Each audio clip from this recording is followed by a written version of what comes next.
Namaste. I'm Mona Flynn. Thank you for joining me for our Thanksgiving celebration practice, our turkey practice. Today we will use a chair and possibly a blanket or a towel, so you don't need very many items, many props, things that you have most readily at home. Let us begin. We are sitting at the front edge of the chair, at the front or the top of our sitting bones. Feet underneath the knees, hands back behind, chin toward the chest, long spine. Coming present to your practice gives opportunity to be present to what unfolds to us. And it cultivates another part of our practice, building awareness, using our attention within the field of awareness to be present to life unfolding. It is a cultivated habit, one that helps us appreciate all who cross our paths. Bring your hands to your heart, acknowledge your practice, the shared space between us, and the community that builds and allows us to grow. Let us begin. As you inhale, take the arms wide. Draw the fingertips back towards you, lengthen the underside of the arms. This is our T. This begins our Turkey Day practice. And this importance of being aware of what happens when we reach away from the midline is recognizing that everything through our core engages and holds us and supports, how our human design does take that into account. So try this with me. Take one leg long, put the heel at the floor. Notice how there's more engagement. Lift the leg, because it has to reach with a little bit more energy, there's even more core engagement. So we are just continuing to support our beautiful design. Here's the other leg. Everyone is breathing. And we're going to continue to explore this through our practice, how we tap into our core as we reach everything away from the midline, how we stand or sit a little bit taller as everything comes closer to the midline. Take the time, allow your feet to be where your body sends them. Send the arms forward and up into this hinge. And come up out of the chair, again, noticing what takes over. Everything is reaching away. Inhale and come on up. And exhale, step the feet together. So we're going to stand behind the chair. We're going to keep using the chair in improvised ways that give us not something necessarily easier. Sometimes it's harder, but it is mostly different. And we're going to start with palms away, holding the chair, the four legs of the chair on the mat, so there's no sliding. And as we do that, walking somewhat away, we're going to lift up into our toes, come forward just a little bit, and notice this plank style position. Broaden the collarbones, look ahead, and you can stay here. You can come a little bit further into it, waking up our shoulders in this very gentle way of weight bearing, coming and going. What we're aiming to do here is engage the entire body, so you should feel all of that. But as you come and go, and there is this potential for articulation of the spine, I want you to come and fold at first just to stretch the back body. Walk back. Bend in your knees just a little bit, this micro bend. Keep pushing away the chair, keep pushing away the floor, send the sitting bones up and back. And then lift high onto your toes, rock forward. And notice if from here it is possible to bend in the elbows and sneak into an upward facing dog. And that might be much. So if you want to explore more within your control, then come a little bit closer and think about how your rib cage moves ahead of your arms, how you drop the pelvis, and then straighten the arms and keep moving the heart forward and up. Exhale, come and fold. We're going to add a rotation to our fold, and we're going to add a rotation from using our chair in a slightly different way. One more time, come on up. One more time, rise to that plank. One more time, decide about how much to bend in your elbows. If by chance you're coming into this opening of the front body, but as you're ready to add a fold and a twist, we are draping ourselves over the chair. And so my chair is a little bit hard, depending on the length of your body and how firm that chair is up against you. You might decide that you want a towel or you want a blanket, in which case that might buffer that firmness. My feet are wide. I'll show you this from more than one angle. And I'm going to come up and over, and I'm going to place my hands at the seat of the chair. What's pretty neat about this position, we're getting ready for a pose called Prasavida Padutanasana, is that it tractions the back, and it really lengthens the back body with a little bit more control. How wide can your feet be? Yeah. You're folding in a hip hinge. And then how much are you able to just come and fold? We could use this as a resting place. Just know that you might decide you want to come back to that. But we are adding a twist, and we're adding a twist that gives us more traction. So I'm going to place one hand at the seat of the chair and the other hand at the back of the chair, and I'm going to turn. Most of you may be well taller than me, and so you might find that bringing that forearm across and affecting your twist is really wonderful, and it opens up space through the sides of the rib cage. And I'll show you from yet another angle. So if I am here and I press back, all of a sudden the hand pressing back into the back of the chair gives me a chance to lengthen the spine, and the arm that's in the seat of the chair is in charge of the twist. And so the U in our Turkey Day pose stands for upside down. In this time of living and how days seem uncertain, our days sometimes get turned upside down, but our yoga practice makes us resilient. It helps us to embrace change. On a physical note, as you do the other side, just pause and notice what one side really did get to experience, and then ease on in, whether you place the hand in the seat of the chair or place the forearm against the seat of the chair. On a physical note, being upside down is good for the cardiovascular system. It is great for how the endocrine system has different angles against gravity, but especially the cardiovascular system. We have to bend and come upright, and the heart has to quickly recover and shift blood volume. There is a measure of cardiac efficiency called venous return. And here, as you come up out of your twist, so embrace all those places that give you a chance to be upside down, weight bearing. They are rather empowering. Come all the way up. Make sure that you have access to space behind you. So I'm giving our head a break, and then we're moving right back into using this alignment, this time for Warrior 3. So as you drape yourself up and over, as you plant your hands in the seat of the chair, it gives you this wonderful opportunity to take one leg back and the opposite arm forward. You are welcome to take both arms forward.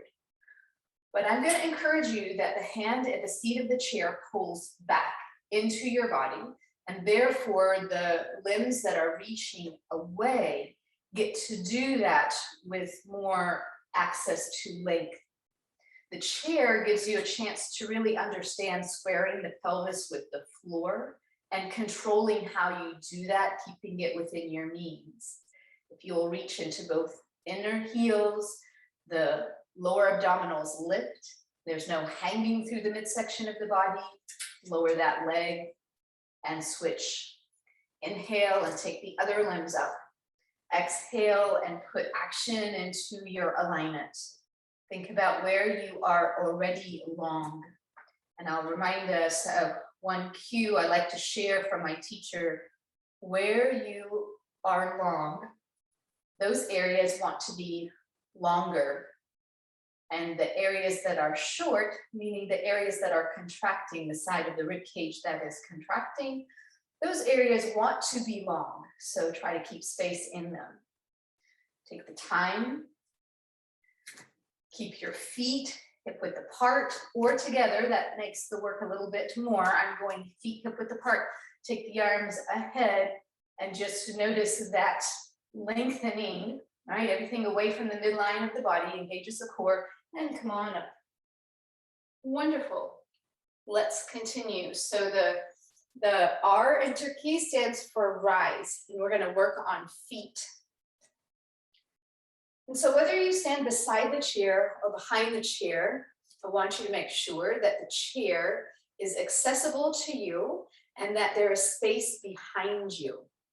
And so I'm going to come this way, and I want to make sure that there is space behind me.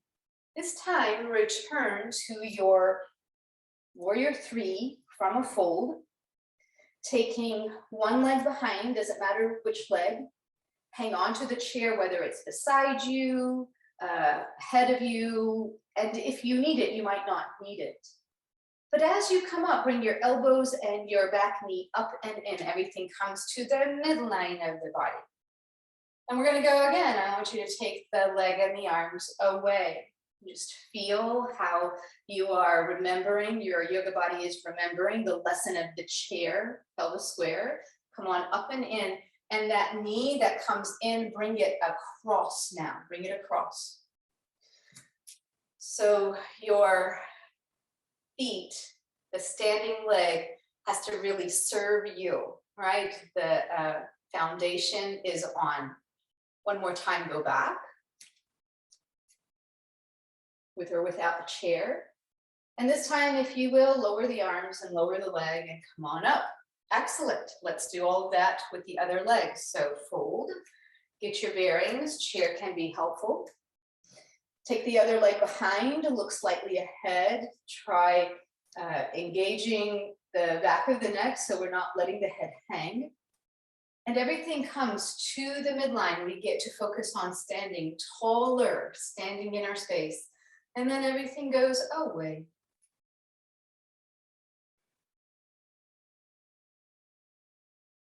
As you come and go, you have an understanding of how one side is a little bit different and respecting what you might need here on this side.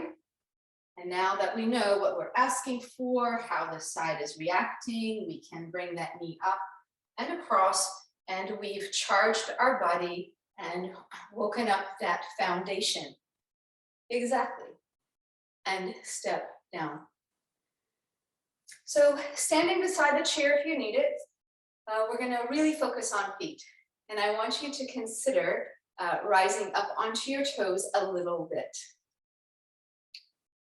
And then coming that little bit higher. And noticing your habits. So this first time, I just want you to notice your habit. Do you tend to turn out in your ankles or in? Do you come down with more of an internal rotation? This habit of your gait pattern. And we want to stay in neutral. We want to really strengthen what is a balanced foundation, because 1/4 of all the bones in our body are in our feet, and small muscles and joint structures, some that are very solid, meaning that they don't have a lot of give, and then some that have great potential for movement, and wearing shoes sometimes diminishes that for us. So this time, as you come just a little bit up, draw the kneecaps up. And how you rise, how you take away this the connection to the floor has a great effect on your spine. It gives you more mobility in the articulation potential of your spine and rib cage. Come on down. Lift the toes and spread them wide. We're going to take advantage of the chair to really help strengthen the relationships in the body in these movements. So now turn and face the chair, place your hands on the chair. And as you lift the toes and spread them wide, just notice how you're grounded more in the back part of the sole of the foot, and lift the front of the feet all together and notice what happens. The kneecaps lift. The pelvic floor lifts, the lower abdominals lift. There's this freedom of the front of the chest to be open and to lift, and your gaze kind of follows that. So that sense of lift, that rising up, that comes from being aware, giving attention to how we use our feet, the extension of the spine, the grounding of the back body, this conditioning of our human design, and then release. Rock up onto the toes, and because you have the chair, I'm encouraging you to let your fingertips just rest. You might not need the chair, but to come as high as you can and notice the habits. Can you still lift the kneecaps? Can you feel the lower abdominals? Can you keep from holding any tension across the chest? Broaden and lift the heart, and then very slowly come down, trying to keep the ankle neutral, meaning without turnout, that habit of turning out. We are strengthening the sole of the foot. If we spend more time in that last few millimeters, then we truly strengthen the structure of what holds us when we are taken off balance, what brings us back. What happens in the feet is the answer, and then release. Wonderful. When we take this to a slightly external rotation, we are strengthening the lower back, not just the feet, the external rotators of the hip. And so in this small, I didn't step my feet very wide kind of position, I want you to come up onto your toes. And as you do, as you come up onto your toes, notice how it's different. But when you come down, we want to play with how we meet the ground. So as you come down and you're aware of the surface area of all four corners of your feet, can the legs press down and out? And at the same time, the counterbalance is the actions of zipping up the inner line and pulling up and in. Can there be a little bit of all of that? And notice how everything in the lower body is on. And so it lends to a sense of empowerment when we connect to action and we recognize how it connects to core, so that third chakra in our body, that solar plexus that radiates our uniqueness, our creativity, our inner strength, that just happens to be here, the abdominal wall and all of the midsection of the back. And it gives us this chance to stand strong in where we are in life and to be confident and to stand in our strength. So this empowerment comes from how we are grounded, how we connect to the things we stand for, and how we rise up because of it. Let's continue. From here, we're going to take the chair to one side. And we get to play a little bit with connecting upper and lower body a little bit more. And I'm going to remove the blanket just so that the color contrast might be more apparent. We're going to step the inside leg forward, so that arm that can reach the chair, as I hold on to it, I can step the inside leg. And what that means is the leg that is closest to the chair is the inside leg. I have this great warrior one, and it reminds me, oh, but I'm not squaring the pelvis. I'm not walking the tightrope, but I am squaring the pelvis. And while my front foot is with the back leg of the chair, it gives me an opportunity to keep this kind. So I get to have this little bit of a rotation in warrior one, and I can fold forward, trying not to lean in, and just explore what it is like to stay long in the spine, connect to that back heel, anchor the back heel, and really stretch the calf. and have the use of the chair that gives me a strengthening twist, right? It gives me a chance to have an isometric action. I can fold a little bit deeper and then give my outside hand the seat of the chair. And there's this push-pull between the hands regardless. One hand pushes and the other one pulls. The inside hand pushes and the outside arm pulls towards you. And we have this great core engagement. But I want to make sure that everybody understands and has this great curiosity and freedom to make this pose their own. So I'm going to turn to the side. You can stay higher with this revolved side angle pose from this higher warrior one style position. We came into this fold. From here, you can lift the back heel. You can wiggle the back leg further. You can move that front foot further and just notice how your body is longer, right? So everything is moving away from the midline and therefore there's more core work. There's definitely this great hip work. But the hand in the seat of the chair can slide across. It can keep sliding across until your fingers get to the very edge. And wow, great connection to our core. What you should find here is that you are in charge of you. Stay long in your spine. Notice that what is short wants to be long. What is long wants to be longer. All participating in their reach. Inhale, come on up. Stand your ground. Enjoy warrior one. Anchor the back heel if you need. Bring the hands together to lift the ribs any amount more. Lift your gaze. And as you exhale, if you will, please turn so that your feet are wide and walk the feet in, toes and heels and toes and heels. So we'll do the other side and we'll explore a different transition. Here we are, other side of the chair, inside leg forward, outside leg back.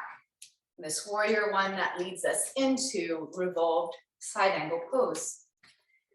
And if you will, notice that the back heel is anchored, that you are aiming to square the pelvis, and that to do that more in this pose means that eventually we're lifting the heel and having a little bit more freedom to not torque the knee. All those things are important.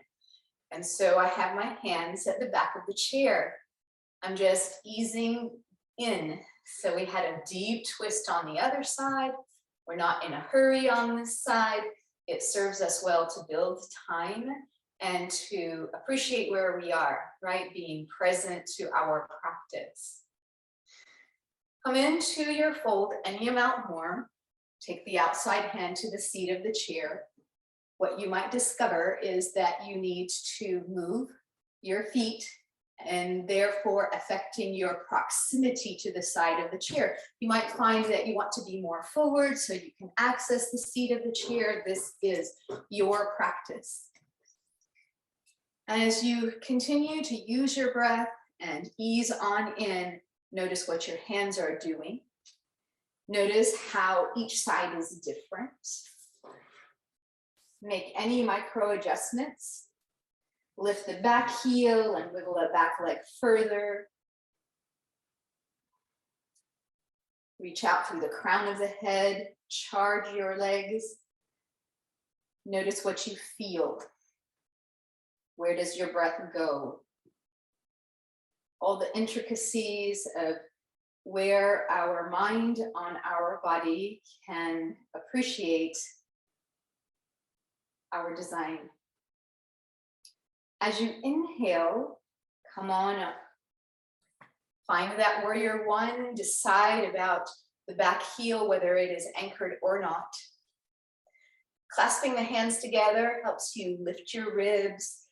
Taking the arms slightly back helps you invite that extension, that back bending opportunity in this pose.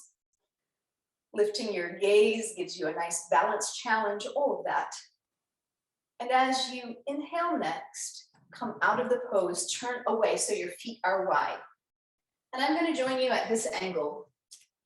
So what I want you to notice while your feet are wide is that you can take the arms wide and just notice how far away are my feet relative to my palms. Can I get to that place where my feet are underneath my palms? And I know that's not for everyone, and it's not always where I practice. But we are working on strengthening hips and improving mobility so that we can comfortably get there. And we're all designed so differently, especially through the pelvis, how the head of the femur sits in the pelvis. So sometimes our unique anatomy is the obstruction. We should not force anything.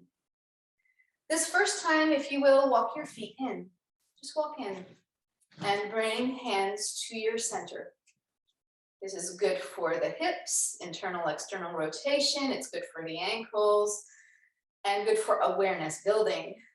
Let's step out again. It's easier to step out. And to wiggle out any amount further, give yourself a comfortable challenge. Keep the arms reaching because the legs are on. Yeah, so they're not just hanging out in space. But this time, I want you to walk your feet in a little bit and think about you and your strength and what you know about yourself. Would it be within your comfort zone to hop your feet together, bringing your hands together in Namaskarasana? Would that be possible from here? Or do you feel like you need a little bit more of an edge and you need to bring your feet a little closer and then experience what would that be like? I'm not asking you to go far, but I'm asking you to experience you. If you were to hop your feet wide, try a small hop. Okay, this is where we get, and this helps us know our goal, whether it is in our immediate or our next lifetime. And then walk the feet out that little bit more, right? And notice if that was close to your comfort zone. Keep the arms radiating and then come in, walking or hopping in. We'll try that one more time. You can choose to walk your feet out. You can choose to hop your feet out. But how we connect to our inner strength is empowering. And so I am not going to choose to hop from that widest place because it's not my habit yet. I'm going to choose to come in a little bit and work in a place that I can tell I have a little bit more strength. And that's how we build. That is how we build safely. So you have to make your yoga practice exactly that, yours. That why is you in your yoga practice. Make it work for you and let it radiate you. Now, we're changing where our chair is. It is beside us again. And we're gonna play a little bit with triangle pose using this chair. You can hop or step your feet apart, turning that inside foot out. I am going to choose to use the back of the chair. I'm turning the back foot slightly in and wiggling my feet a little further apart because that is my place in triangle pose. And I'm trying not to let this short side get shorter. I'm trying to keep it long and come on over. Taking the other arm up, taking it behind you, keeping it at your hip, turn the ribcage toward the ceiling. But let's focus on the bottom hand at first and how it draws toward us. And when it draws toward us, it allows the spine to extend away from the back leg. And it ensures a little bit more space of the bottom side of the rib cage, turning the bottom side of the rib cage, moving it forward, taking the top side of the rib cage, moving it back.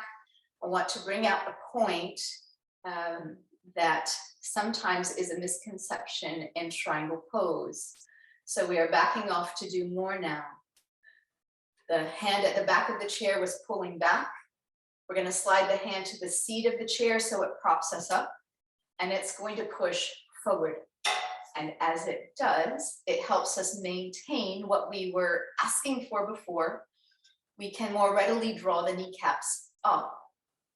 We can keep the shoulder out of the ear and explore perhaps more rotation, turning the head a little bit.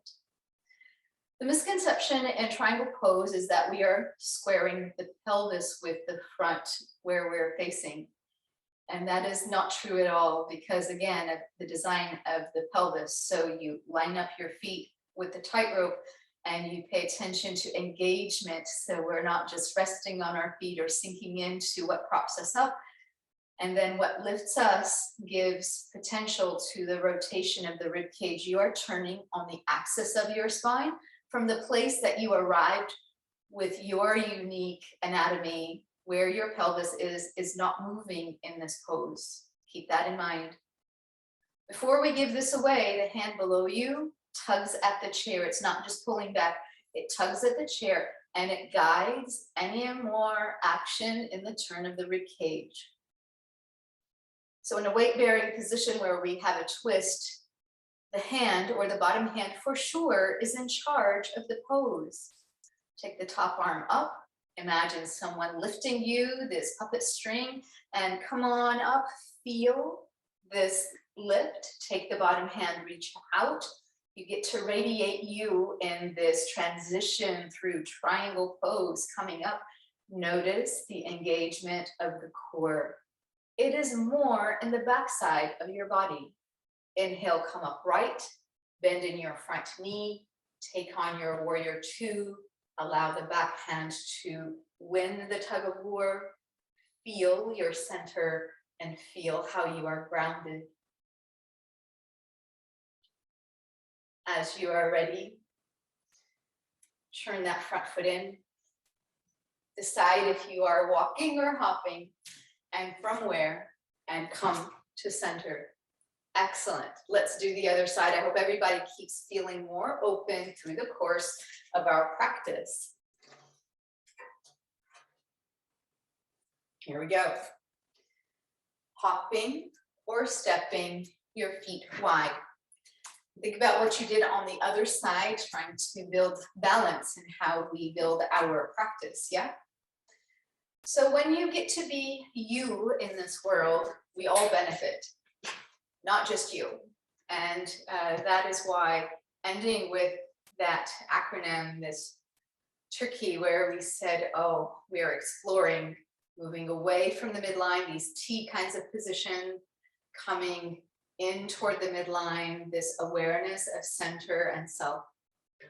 Embracing opportunities to go upside down and how that conditions the cardiovascular system and just keeps us in charge of changing perspective and being in different places.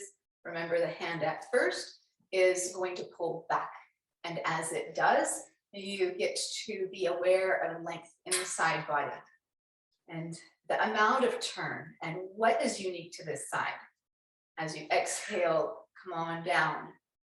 That R in our Turkey practice was connected to rise, how we ground and we reply to ground forces, how our feet as the foundation, they are important, and how we think about what we're doing from the ground up in our poses. It gives us length, space, and empowerment. But the K we did not get to yet. So here, remember, you are pushing down and out.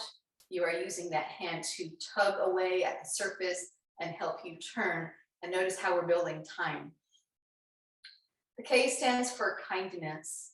When we are more aware what goes around us in our world, how we relate to others, how all of us in this world community, we are all important to each other, then we get to practice kindness, and it comes because it is part of our inherent goodness. We just want to keep coming back to embracing that. As you inhale, take the top arm up. As you exhale, firm the legs. As you inhale, come rising up. Take that front arm, reach out. Feel your power and your reach, your strength. Inhale, come the rest of the way. Bend in the front knee. Exhale and ground. Feel where you've arrived and what you've arrived with. So all of the ways that you connect to core, your seat of intuition, in your heart. It just, all of it shows you how your yoga practice lends itself to empowerment as well. And how why brings you back to that your place in your practice is on your mat, yes, making this practice yours, but likewise making how you practice life, your unique way of being in this world. We need you to be you. Take the time, come on in, decide if you are walking or hopping and from where. And we're ready to continue. So now we should feel balanced from all of that. We are coming into a downward facing dog. And we started with something very simple in our beginning of our sequence. But this time I'm turning the chair, so all of a sudden my hands are in a lower position. And I want to give options to the many levels of ability on any given day in the practice. So I'll remind us that we started with this half of a fold, this Uttanasana that connects to a downward facing dog when done that way. And if we were to, let's try all together to use the chair, just to know that it gives us a chance to ease in. Then my arms are lower and I can play between this downward facing dog, rising up to the toes, coming up and over and through, bending in the elbows, sneaking into this upward facing dog. What's kind of fun is to explore coming to the top of your feet and pulling yourself in and up. That returning to downward dog is a recovery pose.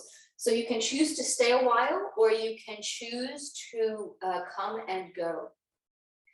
But if you are ready to do more, if your practice takes you to more weight bearing, then I'm going to give us a challenge from the chair. And as you sit in your chair, if you have the space to have the back of the chair against the wall, that will be a little bit of insurance, but your control is going to keep you in charge of you. The idea is to not let the chair tip. You can place the hands ahead of your feet and very carefully come to placing one foot in the chair and just exploring, hey, am I ready for this? Can I go to more of a handstand practice? And keeping from being here ahead, but taking your head back, that would be wise. Whether you use your feet at the corners, meaning that would need the wall behind you, so you could really press back, or keeping your feet closer to the front edge so that you cannot tip the chair. You can play around with taking one leg and then the other leg up. Remember, this is your practice, but notice the effect on the shoulders, how the shoulders become the foundation, the hands, the wrists, the elbows, and that you must be aware of not sinking into them and not sinking into habits. When you're finished, the chair design of this pose gives us a chance to ease out. There's no jarring or springing.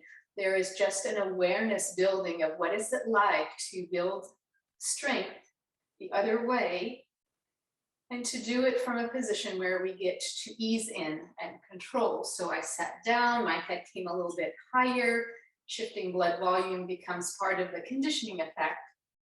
And now we are ready to come into a twist and to wind down.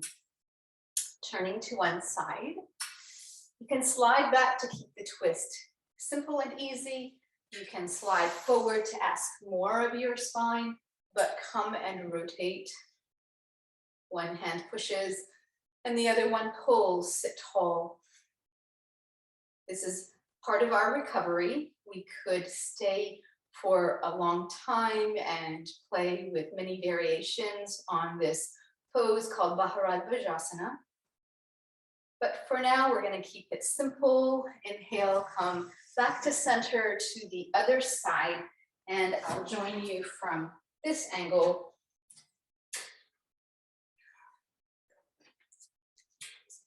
Just to show, if we set back, our twist is small. If we sit forward, our spine has to allow more to come and use the chair. And we are not leaning in any way. The hands bear down and they push pull, and we get to sit tall, to be long and strong. As you inhale, come out of your twist and center. And as you sit well back in your chair, we're going to practice mudra that connects us to breath, and it goes like this. I want to hook my thumbs together, and when I do, my hands take on this, they respond to this pattern and they start to stretch, and the center of the palm opens. And then staying here, just notice how your rib cage responds in the same way, like this accordion style opening of the side ribs. Just breathe.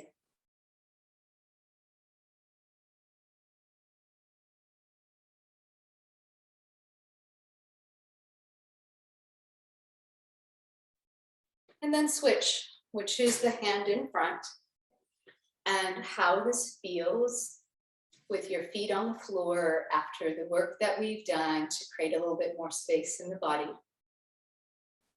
Draw your chin to your chest, and we'll use the mantra Hari Om Tat Sat. Hari refers to the divine, and the divine is the remover of suffering, the remover of sorrow. Om is that universal sound that is connected to creation, that binds us all. Tat Sat reminds us of our own truth, awakening to your own truth and your place and how you are connected as a divine being.